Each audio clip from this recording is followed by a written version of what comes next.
2 Kings, chapter 13.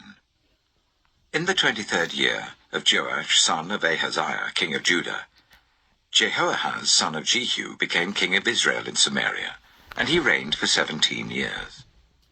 He did evil in the eyes of the Lord by following the sins of Jeroboam, son of Nebat, which he had caused Israel to commit, and he did not turn away from them. So the Lord's anger burned against Israel, and for a long time he kept them under the power of Hazael, king of Aram, and Ben-Hadad his son. Then Jehoahaz sought the Lord's favor, and the Lord listened to him, for he saw how severely the king of Aram was oppressing Israel.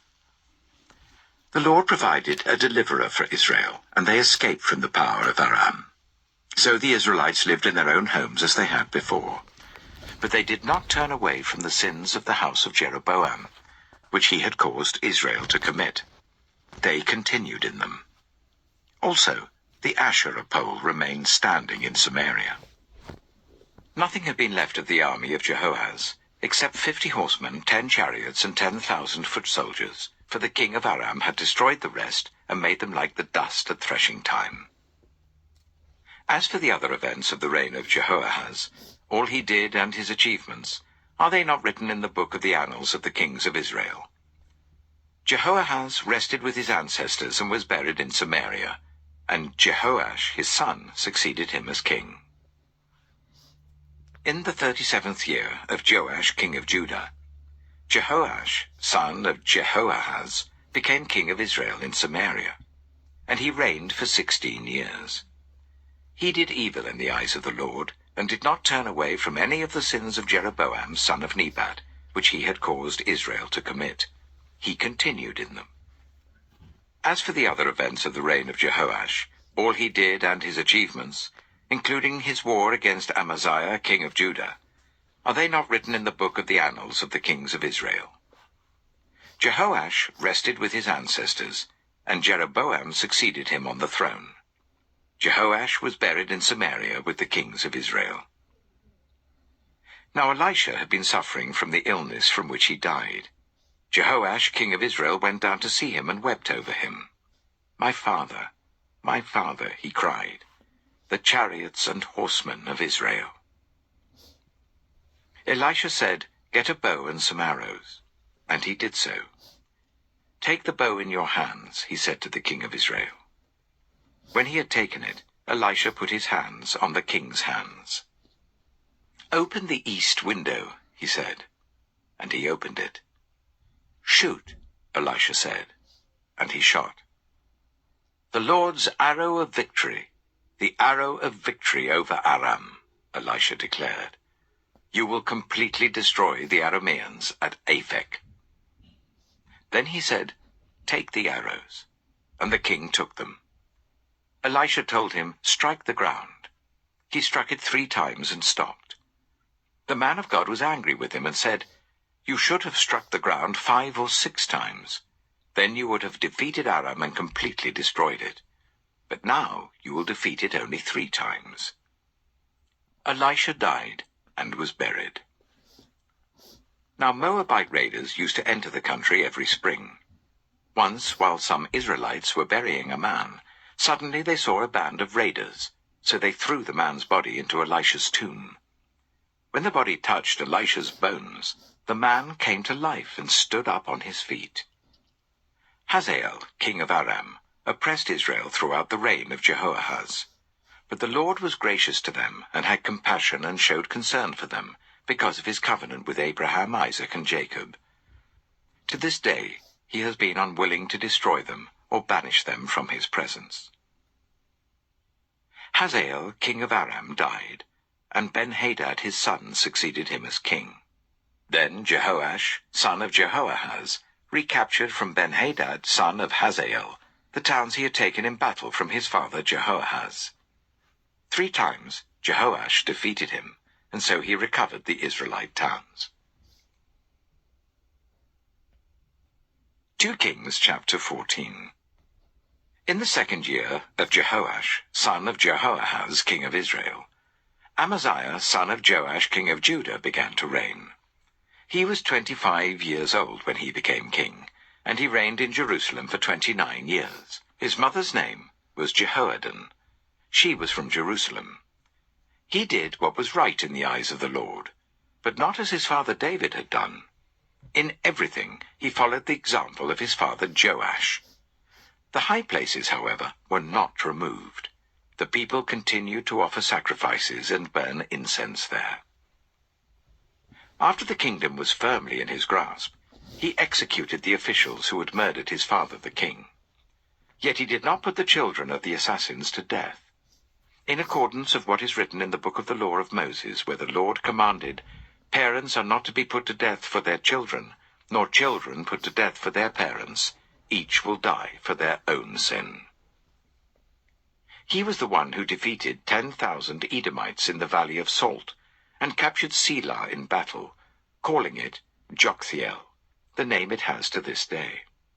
Then Amaziah sent messengers to Jehoash, son of Jehoahaz, the son of Jehu, king of Israel, with the challenge, "Come, let us face each other in battle."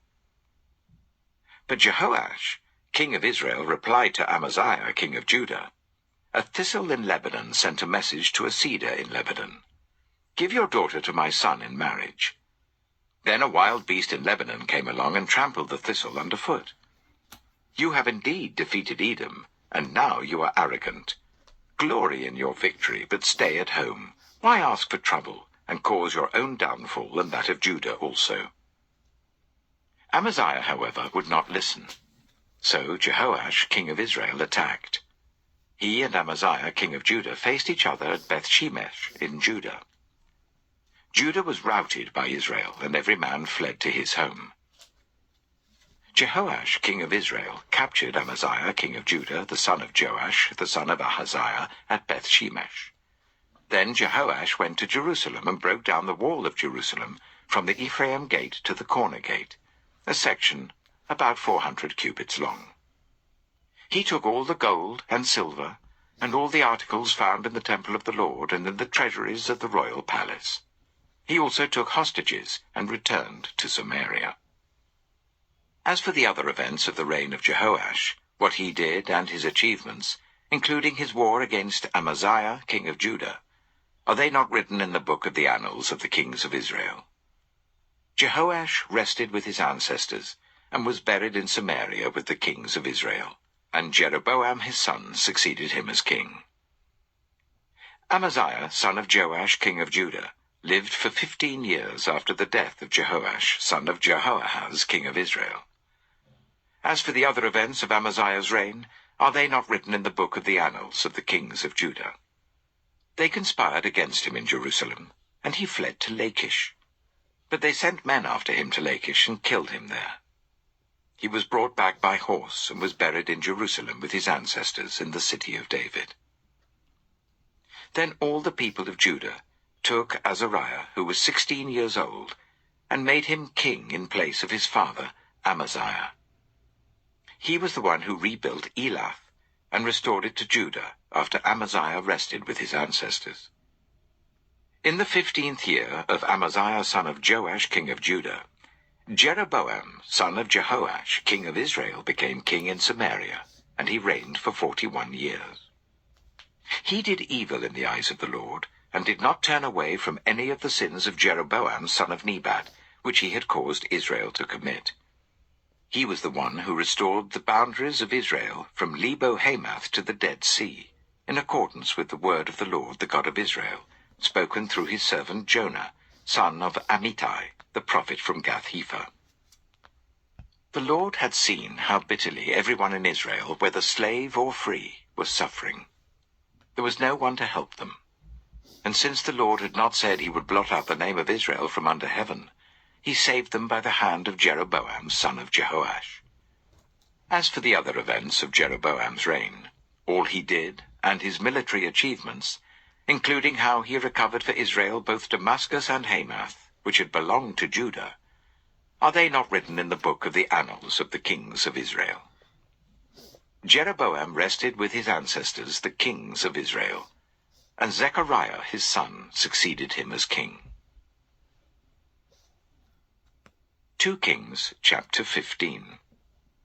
In the 27th year of Jeroboam king of Israel, Azariah son of Amaziah king of Judah began to reign. He was 16 years old when he became king, and he reigned in Jerusalem for 52 years. His mother's name was Jecholiah. She was from Jerusalem.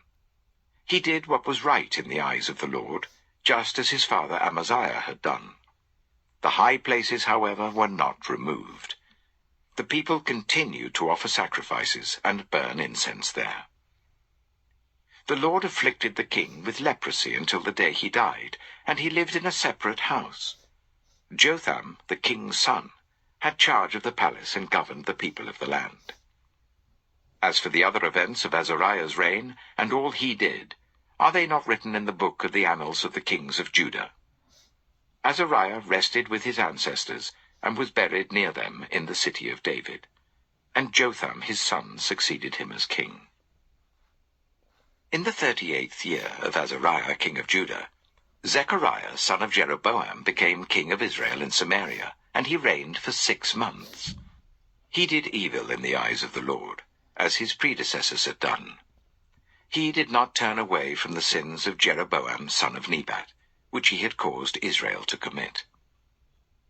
Shallum son of Jabesh conspired against Zechariah.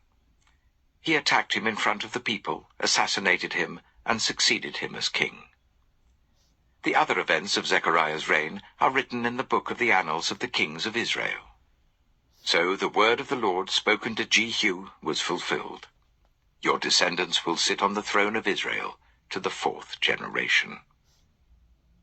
Shallum, son of Jabesh, became king in the 39th year of Uzziah, king of Judah, and he reigned in Samaria for 1 month.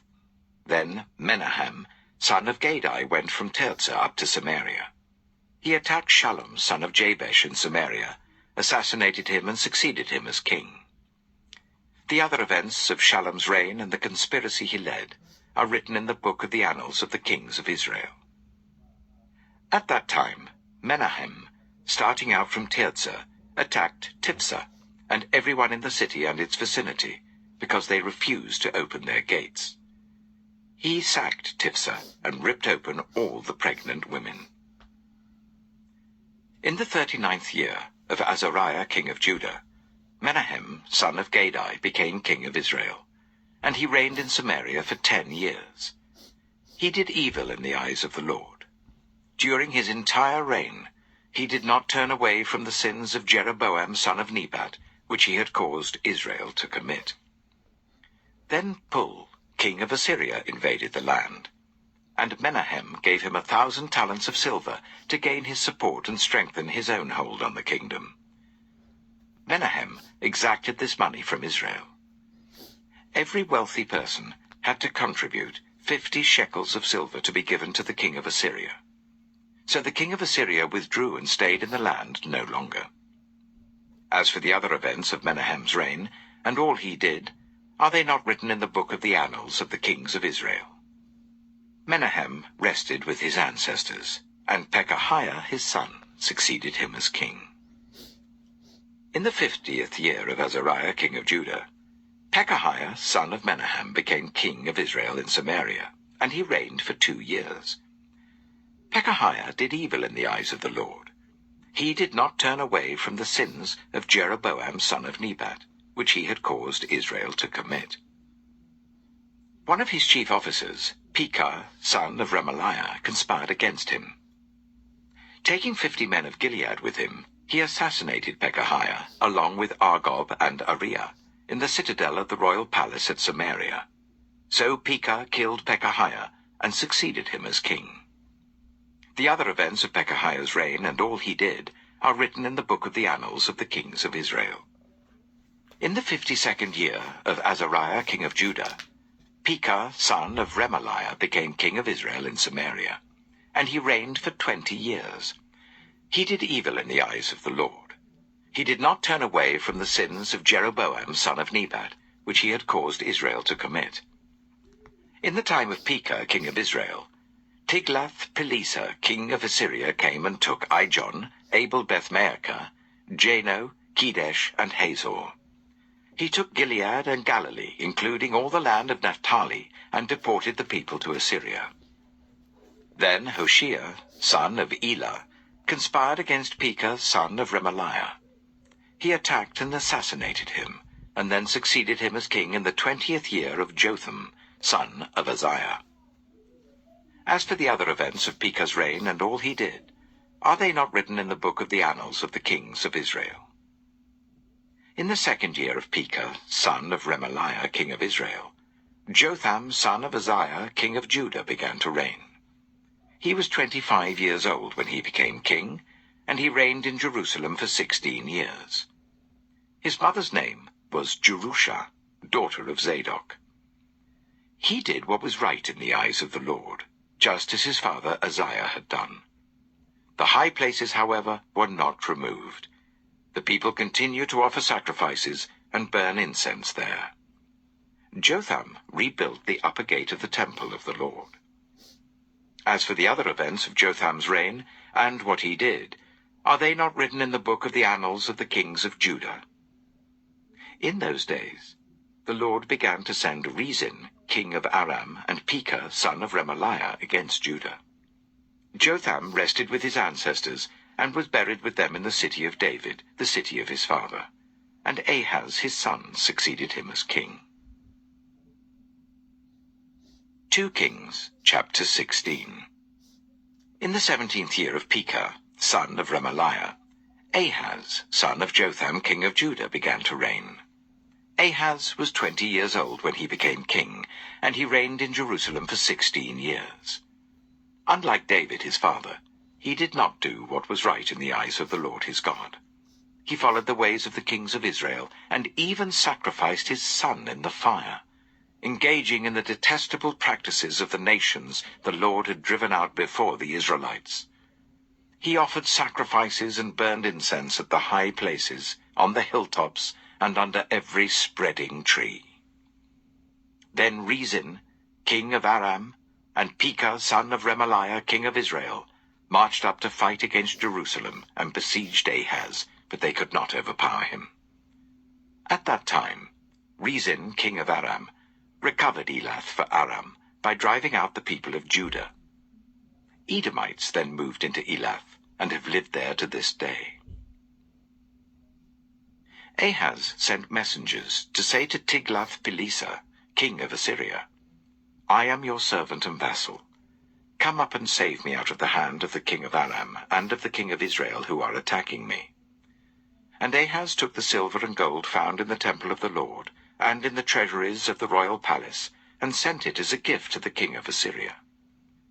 The king of Assyria complied by attacking Damascus and capturing it. He deported its inhabitants to Kir, and put Rezin to death. Then King Ahaz went to Damascus to meet Tiglath-Pileser, king of Assyria. He saw an altar in Damascus, and sent Uriah the priest a sketch of the altar, with detailed plans for its construction. So Uriah the priest built an altar, in accordance with all the plans that King Ahaz had sent from Damascus, and finished it before King Ahaz returned. When the king came back from Damascus and saw the altar, he approached it and presented offerings on it. He offered up his burnt offering and grain offering, poured out his drink offering, and splashed the blood of his fellowship offerings against the altar. The bronze altar that stood before the Lord he brought from the front of the temple, from between the new altar and the temple of the Lord, and put it on the north side of the new altar. King Ahaz then gave these orders to Uriah the priest. On the large new altar, offer the morning burnt offering and the evening grain offering, the king's burnt offering and his grain offering, and the burnt offering of all the people of the land, and their grain offering and their drink offering. Splash against this altar the blood of all the burnt offerings and sacrifices. But I will use the bronze altar for seeking guidance. And Uriah the priest did just as King Ahaz had ordered. King Ahaz cut off the side panels and removed the basins from the movable stands. He removed the sea from the bronze bulls that supported it and set it on a stone base.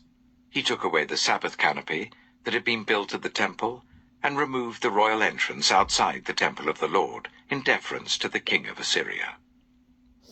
As for the other events of the reign of Ahaz and what he did, are they not written in the book of the annals of the kings of Judah? Ahaz rested with his ancestors, and was buried with them in the city of David. And Hezekiah his son succeeded him as king.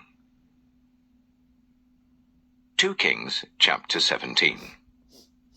In the 12th year of Ahaz king of Judah, Hoshea son of Elah became king of Israel in Samaria, and he reigned for 9 years.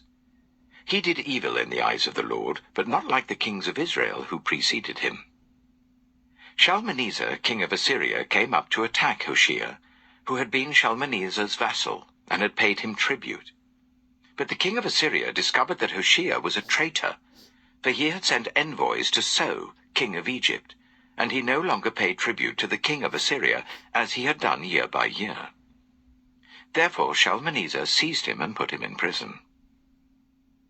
The king of Assyria invaded the entire land, marched against Samaria, and laid siege to it for 3 years.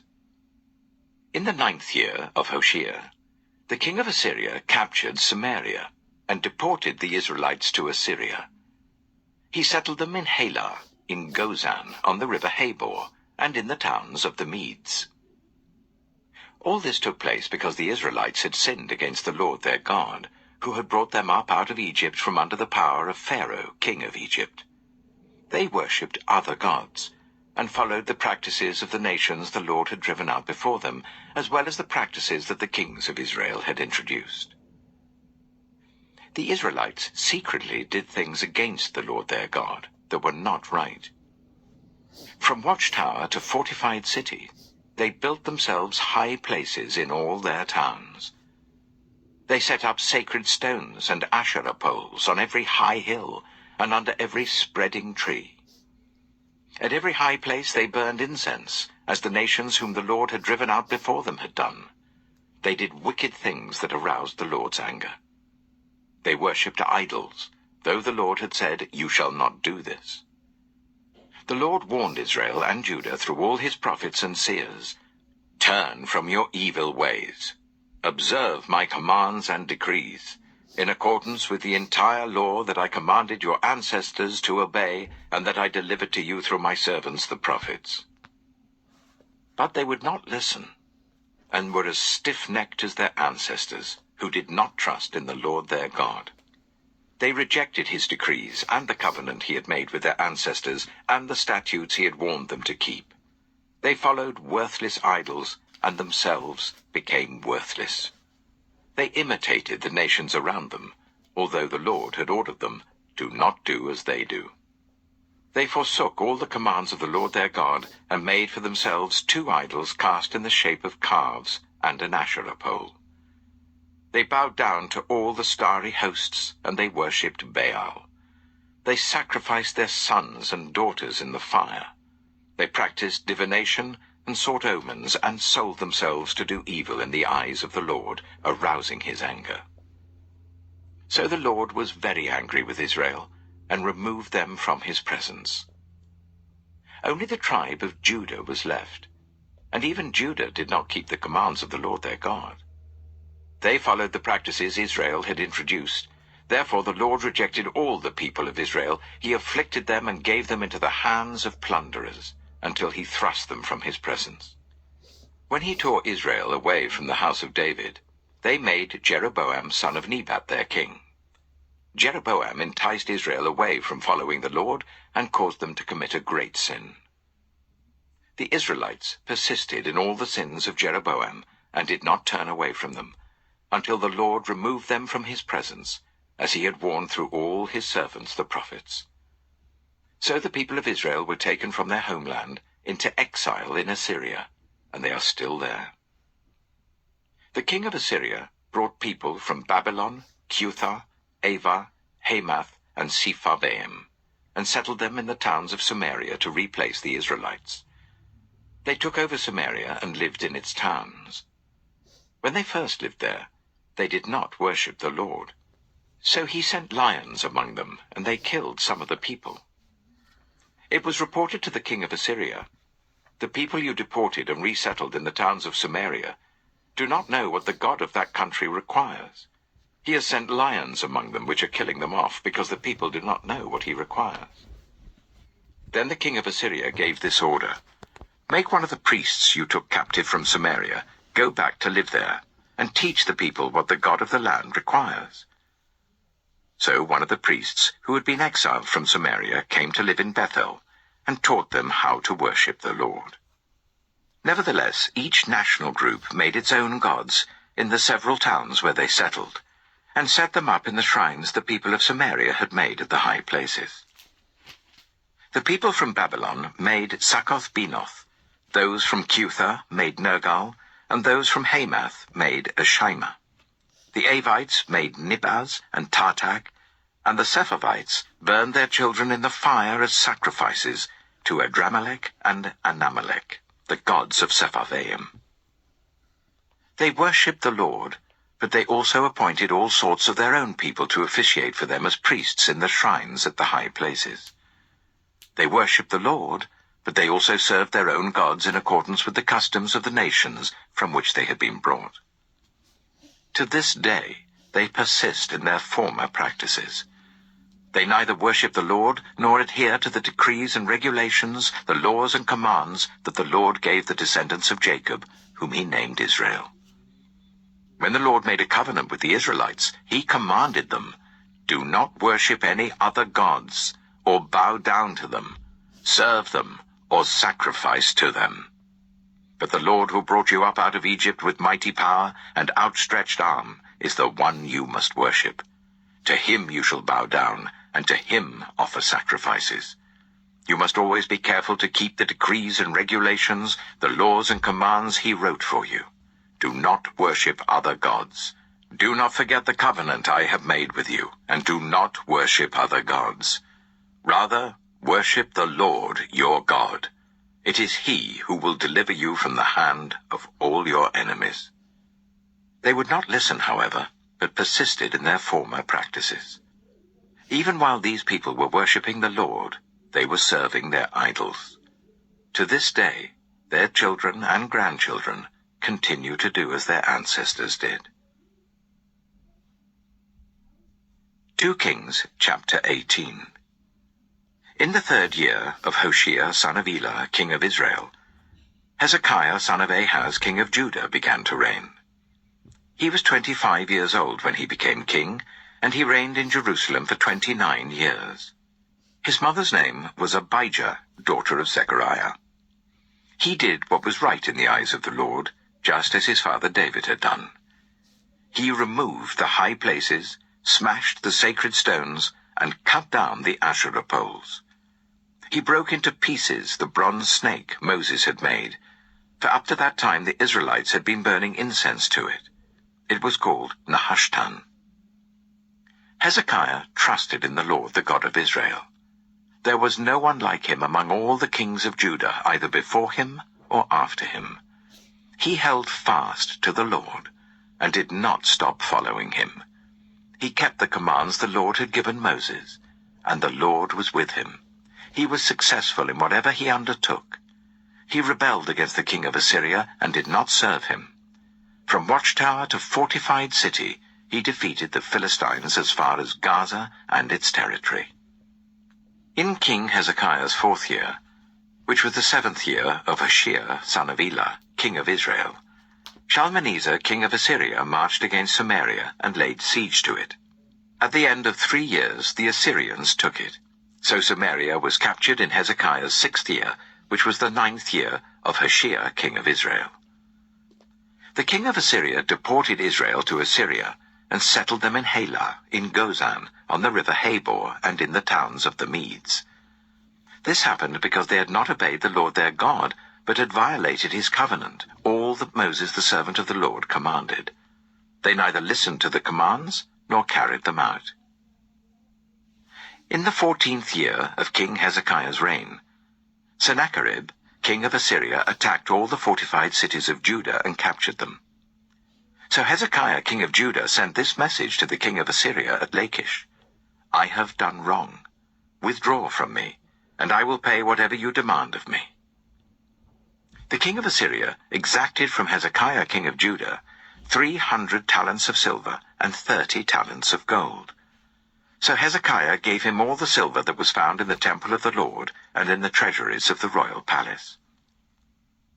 At this time, Hezekiah, king of Judah, stripped off the gold with which he had covered the doors and doorposts of the temple of the Lord, and gave it to the king of Assyria. The king of Assyria sent his supreme commander, his chief officer, and his field commander with a large army from Lachish to King Hezekiah at Jerusalem. They came up to Jerusalem and stopped at the aqueduct of the upper pool on the road to the washerman's field. They called for the king, and Eliakim, son of Hilkiah, the palace administrator, Shebna, the secretary, and Joah, son of Asaph, the recorder, went out to them. The field commander said to them, "Tell Hezekiah, this is what the great king, the king of Assyria, says. On what are you basing this confidence of yours? You say you have the counsel and the might for war, but you speak only empty words. On whom are you depending that you rebel against me? Look, I know you are depending on Egypt, that splintered reed of a staff, which pierces the hand of anyone who leans on it. Such is Pharaoh, king of Egypt, to all who depend on him. But if you say to me, 'We are depending on the Lord our God,' isn't he the one whose high places and altars Hezekiah removed, saying to Judah and Jerusalem, 'You must worship before this altar in Jerusalem'? Come now, make a bargain with my master, the king of Assyria. I will give you 2,000 horses, if you can put riders on them. How can you repulse one officer of the least of my master's officials, even though you are depending on Egypt for chariots and horsemen? Furthermore, have I come to attack and destroy this place without word from the Lord? The Lord himself told me to march against this country and destroy it."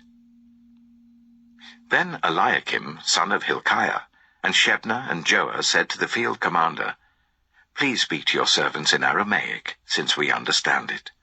Don't speak to us in Hebrew in the hearing of the people on the wall." But the commander replied, "Was it only to your master and you that my master sent me to say these things, and not to the people sitting on the wall, who, like you, will have to eat their own excrement and drink their own urine?" Then the commander stood and called out in Hebrew, "Hear the word of the great king, the king of Assyria. This is what the king says. Do not let Hezekiah deceive you. He cannot deliver you from my hand. Do not let Hezekiah persuade you to trust in the Lord when he says, 'The Lord will surely deliver us. This city will not be given into the hand of the king of Assyria.' Do not listen to Hezekiah. This is what the king of Assyria says. Make peace with me and come out to me. Then each of you will eat fruit from your own vine and fig tree and drink water from your own cistern, until I come and take you to a land like your own, a land of grain and new wine, a land of bread and vineyards, a land of olive trees and honey. Choose life and not death. Do not listen to Hezekiah, for he is misleading you when he says, 'The Lord will deliver us.' Has the God of any nation ever delivered his land from the hand of the king of Assyria? Where are the gods of Hamath and Arpad? Where are the gods of Sepharvaim, Hena, and Ivah? Have they rescued Samaria from my hand? Who of all the gods of these countries have been able to save his land from me? How then can the Lord deliver Jerusalem from my hand?" But the people remained silent and said nothing in reply, because the king had commanded, "Do not answer him." Then Eliakim, son of Hilkiah, the palace administrator, Shebna the secretary, and Joah, son of Asaph, the recorder, went to Hezekiah with their clothes torn, and told him what the field commander had said. 2 Kings chapter 19. When King Hezekiah heard this, he tore his clothes and put on sackcloth, and went into the temple of the Lord. He sent Eliakim, the palace administrator, Shebna the secretary, and the leading priests, all wearing sackcloth, to the prophet Isaiah, son of Amos. They told him, "This is what Hezekiah says. This is a day of distress and rebuke and disgrace, as when children come to the moment of birth and there is no strength to deliver them. It may be that the Lord your God will hear all the words of the field commander, whom his master the king of Assyria had sent to ridicule the living God, and that he will rebuke him for the words the Lord your God has heard. Therefore pray for the remnant that still survives." When King Hezekiah's officials came to Isaiah, Isaiah said to them, "Tell your master, this is what the Lord says. Do not be afraid of what you have heard, those words with which the underlings of the king of Assyria have blasphemed me. Listen. When he hears a certain report, I will make him want to return to his own country, and there I will have him cut down with the sword." When the field commander heard that the king of Assyria had left Lachish, he withdrew and found the king fighting against Libnah. Now Sennacherib received a report that Tirhakah, the king of Cush, was marching out to fight against him. So he again sent messengers to Hezekiah with this word: "Say to Hezekiah, king of Judah, do not let the God you depend on deceive you when he says, 'Jerusalem will not be given into the hands of the king of Assyria.' Surely you have heard what the kings of Assyria have done to all the countries, destroying them completely. And will you be delivered? Did the gods of the nations that were destroyed by my predecessors deliver them? The gods of Gozan, Haran, Reseph, and the people of Eden, who were in Tel Assa? Where is the king of Hamath or the king of Arpad? Where are the kings of Lair, Sepharvaim, Hena, and Ivah?" Hezekiah received the letter from the messengers and read it. Then he went up to the temple of the Lord and spread it out before the Lord. And Hezekiah prayed to the Lord, "Lord, the God of Israel, enthroned between the cherubim, you alone are God over all the kingdoms of the earth. You have made heaven and earth. Give ear, Lord, and hear. Open your eyes, Lord, and see. Listen to the words Sennacherib has sent to ridicule the living God. It is true, Lord, that the Assyrian kings have laid waste these nations and their lands.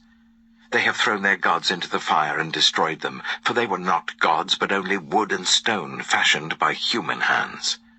Now, Lord, our God, deliver us from his hand, so that all the kingdoms of the earth may know that you alone, Lord, are God." Then Isaiah, son of Amos, sent a message to Hezekiah. "This is what the Lord, the God of Israel, says. I have heard your prayer concerning Sennacherib, king of Assyria. This is the word that the Lord has spoken against him. Virgin daughter Zion despises you and mocks you. Daughter Jerusalem tosses her head as you flee. Who is it you have ridiculed and blasphemed? Against whom have you raised your voice and lifted your eyes in pride? Against the Holy One of Israel. By your messengers you have ridiculed the Lord, and you have said, 'With my many chariots I have ascended the heights of the mountains, the utmost heights of Lebanon. I have cut down its tallest cedars, the choicest of its junipers. I have reached its remotest parts, the finest of its forests. I have dug wells in foreign lands and drunk the water there. With the soles of my feet I have dried up all the streams of Egypt. Have you not heard? Long ago I ordained it. In the days of old I planned it.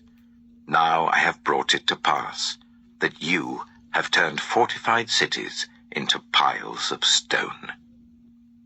Their people, drained of power, are dismayed and put to shame.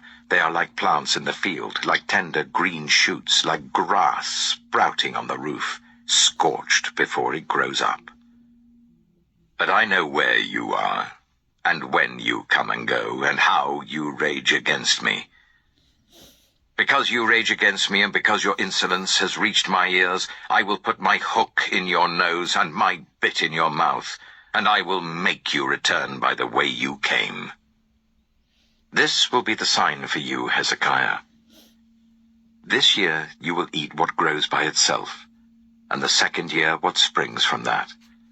But in the third year, sow and reap, plant vineyards and eat their fruit. Once more a remnant of the kingdom of Judah will take root below and bear fruit above. For out of Jerusalem will come a remnant, and out of Mount Zion a band of survivors. The zeal of the Lord Almighty will accomplish this.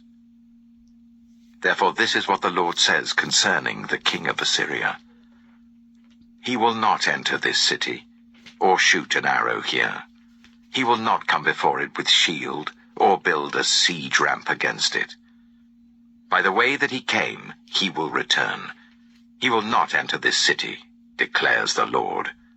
I will defend this city and save it, for my sake, and for the sake of David my servant. That night, the angel of the Lord went out and put to death 185,000 in the Assyrian camp.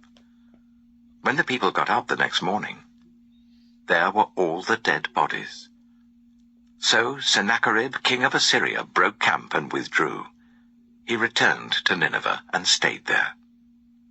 One day, while he was worshipping in the temple of his god Nisroch, his sons Adramelech and Sharezer killed him with the sword, and they escaped to the land of Ararat.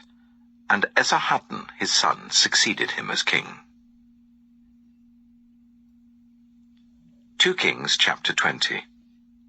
In those days, Hezekiah became ill and was at the point of death. The prophet Isaiah, son of Amoz, went to him and said, "This is what the Lord says. Put your house in order, because you are going to die. You will not recover." Hezekiah turned his face to the wall and prayed to the Lord. "Remember, Lord, how I have walked before you faithfully and with wholehearted devotion, and have done what is good in your eyes." And Hezekiah wept bitterly. Before Isaiah had left the middle court, the word of the Lord came to him.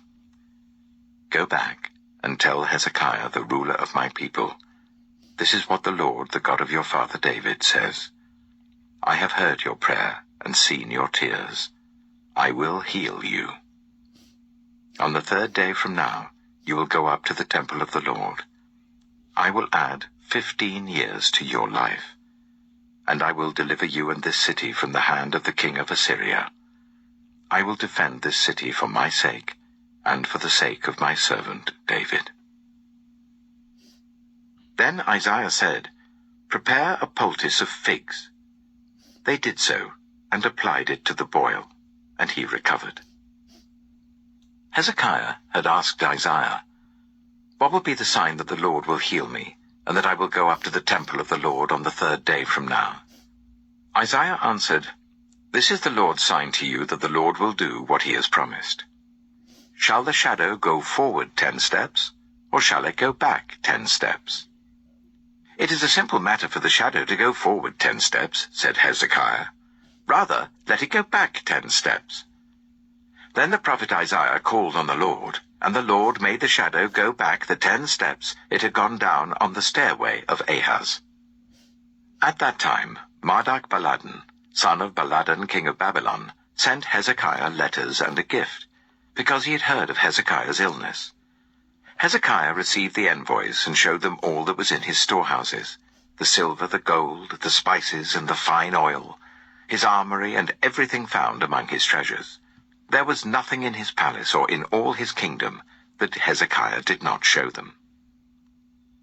Then Isaiah the prophet went to King Hezekiah and asked, "What did those men say, and where did they come from?" "From a distant land," Hezekiah replied. "They came from Babylon." The prophet asked, "What did they see in your palace?" "They saw everything in my palace," Hezekiah said. "There is nothing among my treasures that I did not show them." Then Isaiah said to Hezekiah, "Hear the word of the Lord. The time will surely come when everything in your palace, and all that your predecessors have stored up until this day, will be carried off to Babylon. Nothing will be left, says the Lord. And some of your descendants, your own flesh and blood, who will be born to you, will be taken away, and they will become eunuchs in the palace of the king of Babylon." "The word of the Lord you have spoken is good," Hezekiah replied, for he thought, "Will there not be peace and security in my lifetime?" As for the other events of Hezekiah's reign, all his achievements and how he made the pool and the tunnel by which he brought water into the city, are they not written in the book of the annals of the kings of Judah? Hezekiah rested with his ancestors, and Manasseh his son succeeded him as king. 2 Kings chapter 21. Manasseh was 12 years old when he became king, and he reigned in Jerusalem for 55 years. His mother's name was Hephzibah. He did evil in the eyes of the Lord, following the detestable practices of the nations the Lord had driven out before the Israelites. He rebuilt the high places his father Hezekiah had destroyed. He also erected altars to Baal and made an Asherah pole, as Ahab king of Israel had done. He bowed down to all the starry hosts and worshipped them. He built altars in the temple of the Lord, of which the Lord had said, "In Jerusalem I will put my name." In the 2 courts of the temple of the Lord he built altars to all the starry hosts. He sacrificed his own son in the fire, practiced divination, sought omens, and consulted mediums and spiritists. He did much evil in the eyes of the Lord, arousing his anger. He took the carved Asherah pole he had made and put it in the temple, of which the Lord had said to David and to his son Solomon, "In this temple and in Jerusalem, which I have chosen out of all the tribes of Israel, I will put my name forever. I will not again make the feet of the Israelites wander from the land I gave their ancestors, if only they will be careful to do everything I commanded them, and will keep the whole law that my servant Moses gave them." But the people did not listen. Manasseh led them astray, so that they did more evil than the nations the Lord had destroyed before the Israelites. The Lord said through his servants the prophets, "Manasseh, king of Judah, has committed these detestable sins. He has done more evil than the Amorites who preceded him, and has led Judah into sin with his idols. Therefore this is what the Lord, the God of Israel, says. I'm going to bring such disaster on Jerusalem and Judah that the ears of everyone who hears of it will tingle. I will stretch out over Jerusalem the measuring line used against Samaria and the plumb line used against the house of Ahab. I will wipe out Jerusalem as one wipes out a dish, wiping it and turning it upside down. I will forsake the remnant of my inheritance and give them into the hands of enemies. They will be looted and plundered by all their enemies. They have done evil in my eyes, and have aroused my anger, from the day their ancestors came out of Egypt until this day. Moreover, Manasseh also shed so much innocent blood that he filled Jerusalem from end to end, besides the sin that he had caused Judah to commit, so that they did evil in the eyes of the Lord. As for the other events of Manasseh's reign and all he did, including the sin he committed, are they not written in the book of the annals of the kings of Judah? Manasseh rested with his ancestors and was buried in his palace garden, the garden of Uzzah. And Amon, his son, succeeded him as king. Amon was 22 years old when he became king, and he reigned in Jerusalem for 2 years. His mother's name was Meshullemeth, daughter of Haruz. She was from Jotbah. He did evil in the eyes of the Lord, as his father Manasseh had done. He followed completely the ways of his father, worshipped the idols his father had worshipped, and bowing down to them. He forsook the Lord, the God of his ancestors, and did not walk in obedience to him. Ammon's officials conspired against him and assassinated the king in his palace. Then the people of the land killed all who had plotted against King Ammon, and they made Josiah his son king in his place. As for the other events of Ammon's reign and what he did, are they not written in the book of the annals of the kings of Judah? He was buried in his tomb in the garden of Uzzah, and Josiah his son succeeded him as king. 2 Kings chapter 22. Josiah was 8 years old when he became king, and he reigned in Jerusalem for 31 years. His mother's name was Jedidah, daughter of Adiah. She was from Boscath. He did what was right in the eyes of the Lord, and followed completely the ways of his father David, not turning aside to the right or to the left. In the 18th year of his reign, King Josiah sent the secretary Shaphan, son of Azaliah, the son of Meshullam, to the temple of the Lord. He said, "Go up to Hilkiah, the high priest, and make him get ready, the money that is being brought into the temple of the Lord, which the doorkeepers have collected from the people.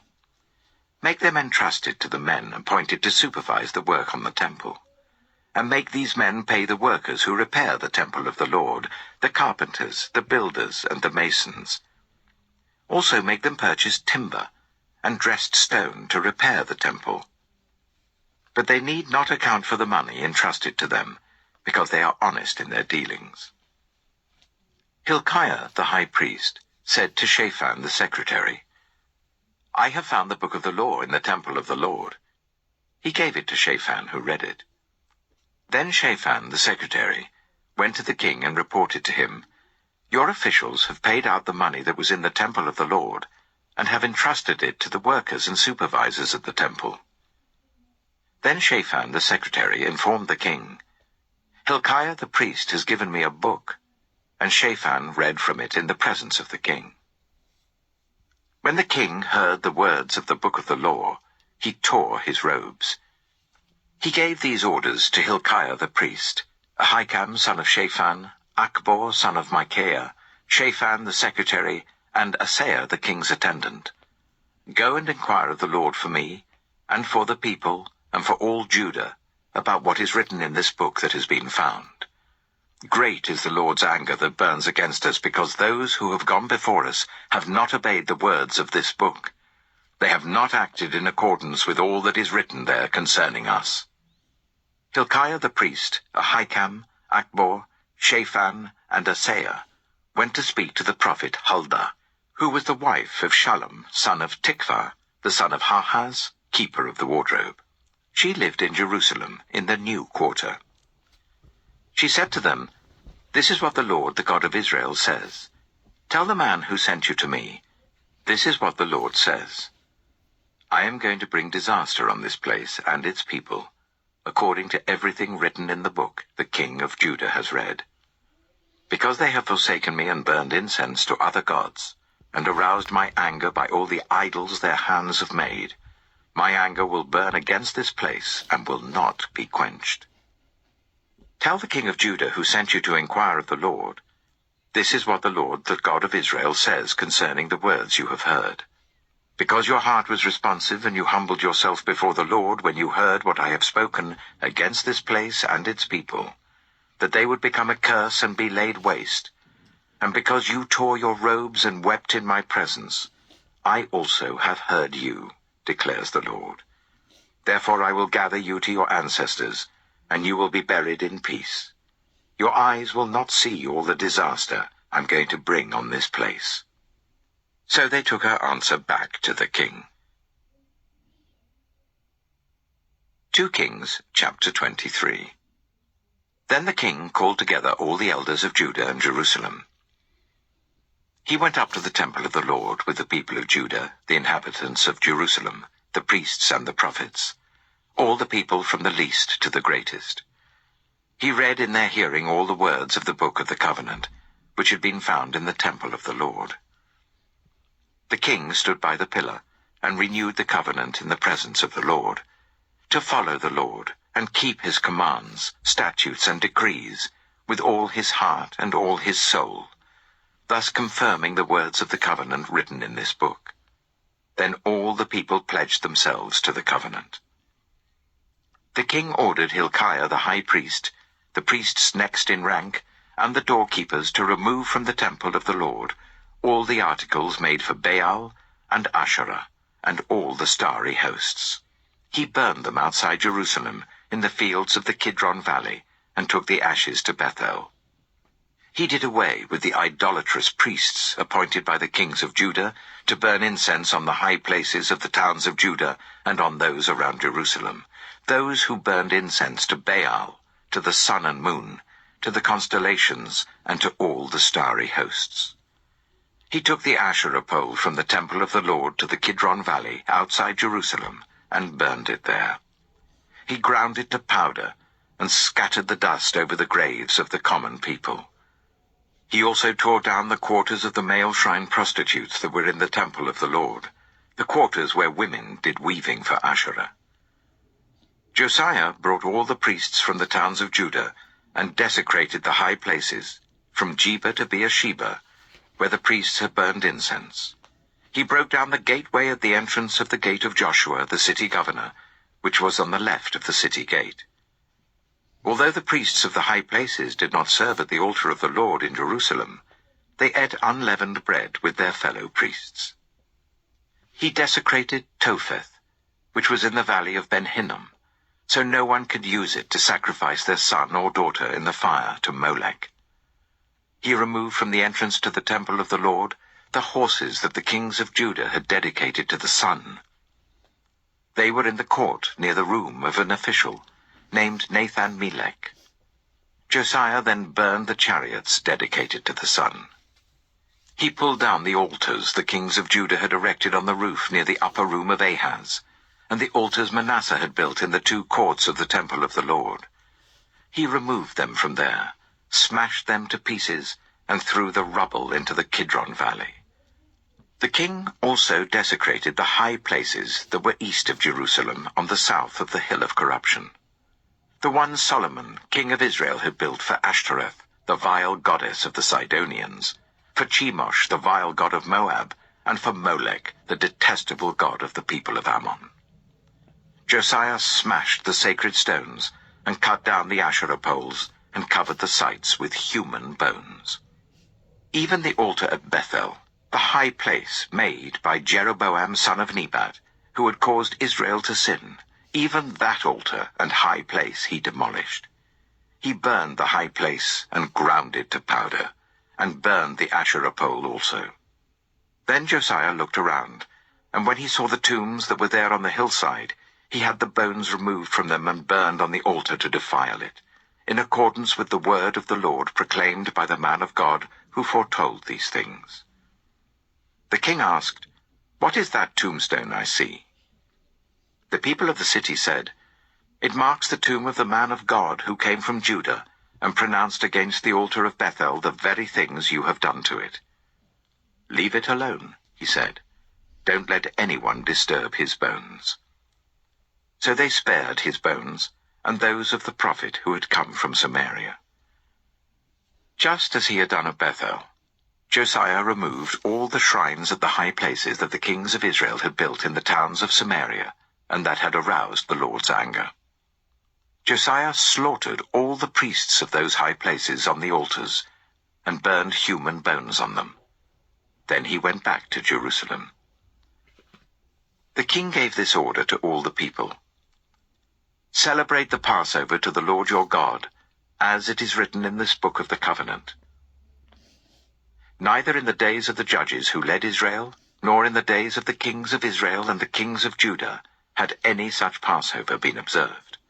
But in the 18th year of King Josiah, this Passover was celebrated to the Lord in Jerusalem." Furthermore, Josiah got rid of the mediums and spiritists, the household gods, the idols, and all the other detestable things seen in Judah and Jerusalem. This he did to fulfill the requirements of the law written in the book that Hilkiah the priest had discovered in the temple of the Lord. Neither before nor after Josiah was there a king like him, who turned to the Lord as he did, with all his heart, and with all his soul, and with all his strength, in accordance with all the law of Moses. Nevertheless, the Lord did not turn away from the heat of his fierce anger, which burned against Judah because of all that Manasseh had done to arouse his anger. So the Lord said, "I will remove Judah also from my presence, as I removed Israel, and I will reject Jerusalem, the city I chose, and this temple, about which I said, 'My name shall be there.'" As for the other events of Josiah's reign and all he did, are they not written in the book of the annals of the kings of Judah? While Josiah was king, Pharaoh Necho, king of Egypt, went up to the river Euphrates to help the king of Assyria. King Josiah marched out to meet him in battle, but Necho faced him and killed him at Megiddo. Josiah's servants brought his body in a chariot from Megiddo to Jerusalem and buried him in his own tomb. And the people of the land took Jehoahaz, son of Josiah, and anointed him and made him king in place of his father. Jehoahaz was 23 years old when he became king, and he reigned in Jerusalem for 3 months. His mother's name was Hamutal, daughter of Jeremiah. She was from Libnah. He did evil in the eyes of the Lord, just as his predecessors had done. Pharaoh Necho put him in chains at Riblah, in the land of Hamath, so that he might not reign in Jerusalem. And he imposed on Judah a levy of 100 talents of silver and a talent of gold. Pharaoh Necho made Eliakim, son of Josiah, king in place of his father Josiah, and changed Eliakim's name to Jehoiakim. But he took Jehoahaz and carried him off to Egypt, and there he died. Jehoiakim paid Pharaoh Necho the silver and gold he demanded. In order to do so, he taxed the land and exacted the silver and gold from the people of the land according to their assessments. Jehoiakim was 25 years old when he became king, and he reigned in Jerusalem for 11 years. His mother's name was Zebidah, daughter of Pedaiah. She was from Rumah. And he did evil in the eyes of the Lord, just as his predecessors had done. 2 Kings chapter 24. During Jehoiakim's reign, Nebuchadnezzar, king of Babylon, invaded the land, and Jehoiakim became his vassal for 3 years. But then he turned against Nebuchadnezzar and rebelled. The Lord sent Babylonian, Aramean, Moabite, and Ammonite raiders against him to destroy Judah, in accordance with the word of the Lord proclaimed by his servants the prophets. Surely these things happened to Judah according to the Lord's command, in order to remove them from his presence, because of the sins of Manasseh and all he had done, including the shedding of innocent blood. For he had filled Jerusalem with innocent blood, and the Lord was not willing to forgive. As for the other events of Jehoiakim's reign, and all he did, are they not written in the book of the annals of the kings of Judah? Jehoiakim rested with his ancestors, and Jehoiakim, his son, succeeded him as king. The king of Egypt did not march out from his own country again, because the king of Babylon had taken all his territory, from the Wadi of Egypt to the river Euphrates. Jehoiakim was 18 years old when he became king, and he reigned in Jerusalem for 3 months. His mother's name was Nehushta, daughter of Elnathan. She was from Jerusalem. He did evil in the eyes of the Lord, just as his father had done. At that time, the officers of Nebuchadnezzar, king of Babylon, advanced on Jerusalem and laid siege to it. And Nebuchadnezzar himself came up to the city, while his officers were besieging it. Jehoiakim, king of Judah, his mother, his attendants, his nobles, and his officials, all surrendered to him. In the 8th year of the reign of the king of Babylon, he took Jehoiakim prisoner. As the Lord had declared, Nebuchadnezzar removed the treasures from the temple of the Lord and from the royal palace, and cut up the gold articles that Solomon king of Israel had made for the temple of the Lord. He carried all Jerusalem into exile, all the officers and fighting men, and all the skilled workers and artisans, a total of 10,000. Only the poorest people of the land were left. Nebuchadnezzar took Jehoiakim captive to Babylon. He also took from Jerusalem to Babylon the king's mother, his wives, his officials, and the prominent people of the land.